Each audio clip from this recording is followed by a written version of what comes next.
May mga exciting na balita tayo. Sa nakaraang pagdiriwang, nakita natin ang AW-159 Wildcat naval helicopter na may Rafael Spike Natalink antenna at launch pylons. Grabe, ang lalakas ng armas. Ngayon, pag-usapan natin ito. Malamang na ang Philippine Navy Naval Air Wing o PNO ay mayroon na nga sa kanilang inventory ang Spike NLOS missile. Oo, totoo yan, mga bro. Ang integration ng Spike NLOS ay laging nasa plano para sa AW-159 Wildcat ng Philippine Navy. Ito ay isang limitadong air-to-ground light anti-ship multipurpose missile na may kahangahangang range na 50 kilometers. At tilay natupad na ang pangako. Pero eto na ang exciting part, mga bro.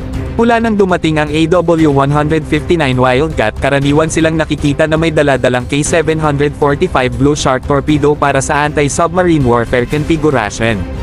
Kaya ang paggamit ng Spike NLOS ay isang napaka-promising na pag-unlad at sumasabay sa estratehiya ng ibang puwersang pandagat sa buong mundo. Sa katunayan, ang Republic of Korea Navy ay gumagamit din ng AW-159 Wildcat helicopters na may Spike NLOS missile para sa katulad na layunin. Astig, diba, kasama tayo sa magagaling na grupo. Kaya mga bro, tila nagpapakita ang Philippine Navy ng mas malaking lakas sa larangan ng naval aviation.